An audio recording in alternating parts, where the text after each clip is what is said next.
A week into the new NFL season and free agency, and Patriot fans, like always this time of year, continue to panic regarding some key holes to fill in the roster. From wide receiver, to defensive end to special teams, the Patriots still have a lot of question marks when it comes to their roster just a few weeks before the NFL draft. Let's start with the position everyone seems to be talking about the most: wide receiver. If you've been following along on social media, many people in Pats Nation believe they are doomed at wide receiver, like we haven't heard this before. After reportedly missing out on Adam Humphries and reports, at one point, of Golden Tate potentially coming, everyone is looking for an answer. However, the Patriots have lost Chris Hogan, at least at the moment, Dwayne Allen and Cordarrelle Patterson as far as pass catchers go, and replaced them with Maurice Harris and Bruce Ellington.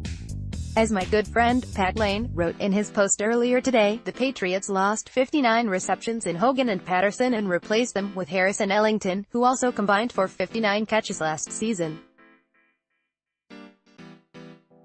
However, depth at that position is definitely limited, with Berrios unknown to make the team and Matthew Slater primarily a special teamer, so look for the Patriots to improve and get younger through the draft, and/or potentially make a splash on draft weekend for a receiver, since the Patriots have 6 picks inside the top 101. Next up is kicker.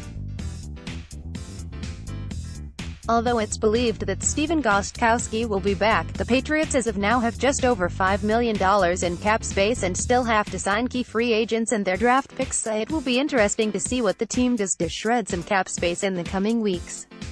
Many people may have their complaints about Gostkowski, but let's be real here, he is probably the best and most reliable option out there.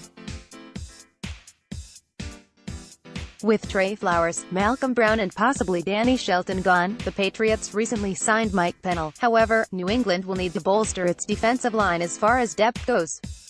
Look for the Patriots to load up on the line during the draft, and don't be surprised if that's their first option at pick. Bill Belichick was spotted at Alabama's Pro Day, likely looking at some of Nick Saban's top prospects like tight end Irv Smith Jr. With Rob Gronkowski, who we seem to think will be back, in the tail end of his career, Belichick will have to look for some depth and youth at the tight end position. Lastly, Isaiah Wynn, who barely played in a real NFL after injuring his Achilles during last year's preseason, will seemingly have a big role this year in protecting Tom Brady's 42-year-old blindside. I seem to believe Belichick may pull a Trent Brown-like deal on draft day and get a younger tackle towards the end of his rookie contract. This can provide some experience and a low cap hit that can serve as some depth on the line, similar to what they had in Ladrian Waddle.